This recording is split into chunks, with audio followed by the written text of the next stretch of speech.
Welcome back dear student. आज हम जो टॉपिक पढ़ रहे हैं वो है बिहेवियर फाइनेंस। बिहेवियर फाइनेंस क्या है?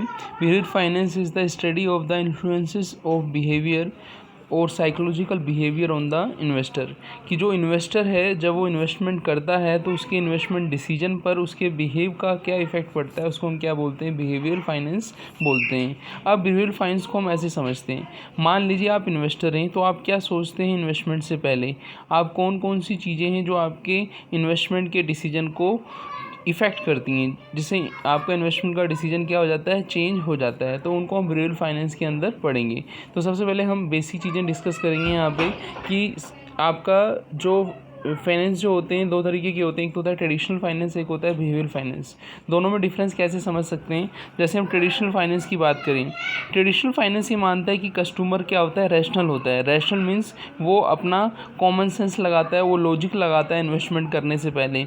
जबकि बिहेवियर फाइनेंस जो है वो ये नहीं मानता कि कस्टमर रैशनल होता है, वो हर समय अपना डिसीजन लॉजिक से लगाए या ब्रेन से लगाए, ये ज़रूरी नहीं। वो कभी कभी आउटसाइडर फैक्टर से क्या हो जाता है? इन्फ्लुएंस हो जाता है। तो कहीं ना कहीं आप देखें जो फाइनेंस डिसीजन है, चाहे ट्रेडिशनल है चाहे वो बिहेवियर है, कहीं ना कहीं दोनों में माइनर डिफरेंस है। यदि हम और बात करें कि जो इन्वेस्टर रहते हैं ट्रेडिशनल फाइनेंस के अंदर, वो क्या करते हैं?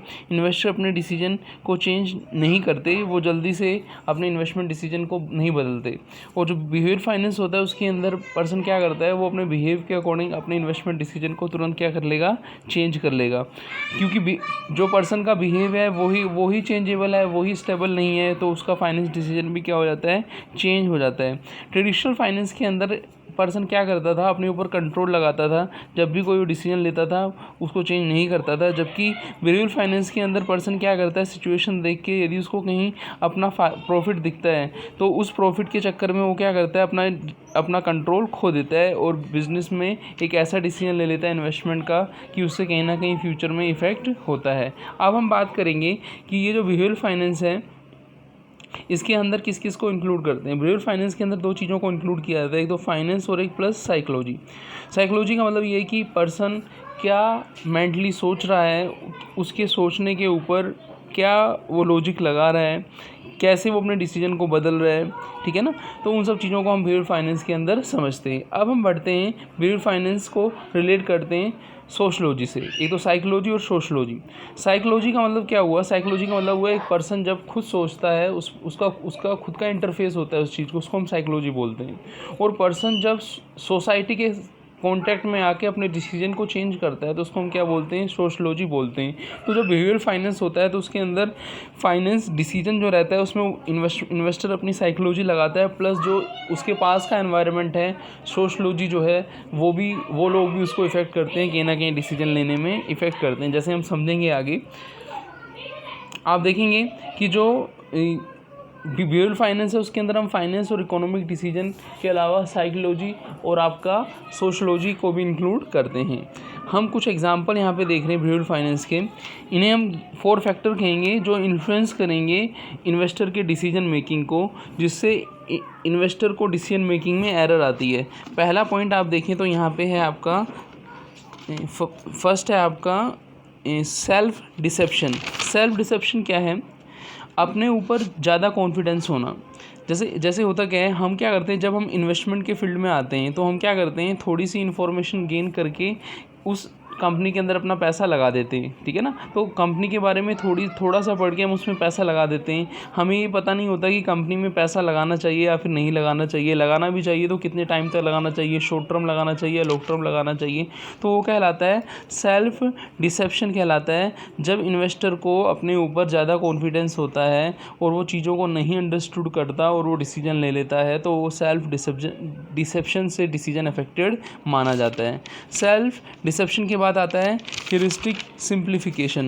ह्यूरिस्टिक सिंप्लीफिकेशन जो है ये होता क्या है इसके अंदर इन्वेस्टर क्या करता है? इंफॉर्मेशन प्रोसेसिंग में एरर करता है, जिससे उसके डिसीजन मेकिंग में भी क्या आ जाती है? एरर आ जाती है। जैसे हम बात करें वो कैसे ह्यूरिस्टिक सिंप्लीफिकेशन के अंदर वो एरर करता है।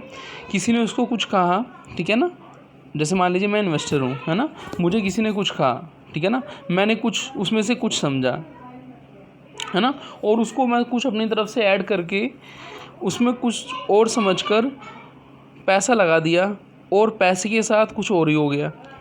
बात समझ रहे हैं? तो ये कहलाता है आपका इंफॉर्मेशन प्रोसेस का एरर, कि हमने किसी चीज़ को इनपुट किया लेकिन उसके इनपुट के अंदर हमने कुछ अपना जो है अपनी थॉट्स प्रोसेस लगाई और उससे हमने क्या किया, डिसीजन मेकिंग की और हमने डिसीजन लिया और हमने अपने पैसे को लगा दिया। तो हमने किसी के कहने पर कुछ समझा और उसमें कुछ पैसा लगा दिया और उस पैसे के साथ कुछ और ही हो गया। तो ये क्या कहलाता है, आपका ह्यूरिस्टिक सिंप्लीफिकेशन कहलाता है। थर्ड आता है आपका सोशल इन्फ्लुएंस। सोशल इन्फ्लुएंस क्या होता है? सोशल इन्फ्लुएंस में हम ये देखते हैं कि कुछ लोग जो इस फील्ड के अंदर होते हैं, जिनको हम ट्रेडर बोलते हैं, जो पहले से इस फील्ड के अंदर जुड़े हुए हैं, वो क्या करते हैं, वो हमें सजेस्ट करते हैं कि इस कंपनी के स्टॉक में पैसा लगाओ, ठीक है ना। और होता क्या है कि जैसे जैसे कंपनी के स्टॉक में हम पैसा लगाते हैं, वो हमें कहते भी हैं कि लास्ट में कुछ पैसा बचा के रखना, लास्ट में हमें ज़्यादा प्रॉफिट होगा। पर हम लालच में आके और पैसा लगाते हैं और लास्ट में क्या हो जाता है, वो शेयर क्या हो जाता है, डाउन हो जाता है।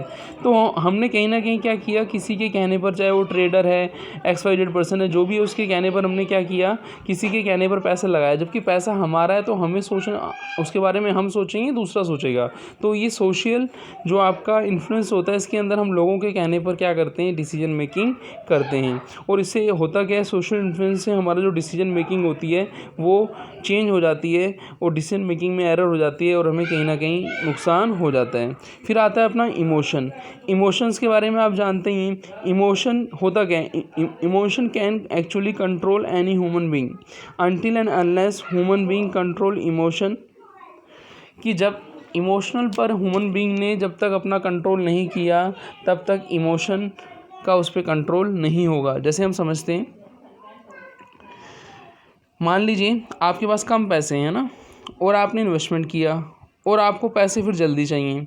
तो कम पैसे थे तो आपको इन्वेस्टमेंट नहीं करना था, लेकिन अब आपने कम पैसे की लगा, कम पैसे हैं और उन पैसों को आपने लगा दिया और आपको पैसों की ज़रूरत है, तो उस पैसे को आप वापस निकालेंगे। तो कहीं ना कहीं हम ग्रीडी हुए और हमने अपने इमोशन पर कंट्रोल नहीं किया और हमने पैसा लगा दिया। इसके रिवर्स भी हो सकता है कि आपके पास पैसा ज़्यादा था और आपने पैसा ज़्यादा करने के चक्कर में और भी पैसा लगा दिया, तो उससे आपको क्या हो गया, नुकसान हो गया। तो बिहेवियर फाइनेंस के अंदर ये चारों जो पॉइंट थे आपके, इमोशन था, सोशल इन्फ्लुएंस था, सोशल डिसेप्शन था, ह्यूरिस्टिक सिंप्लीफिकेशन था, ये कहीं ना कहीं हमारे डिसीजन को क्या करते हैं, इफ़ेक्ट करते हैं। तो हम इसी टॉपिक के बारे में डिस्कस करेंगे नेक्स्ट वीडियो में। मिलते हैं।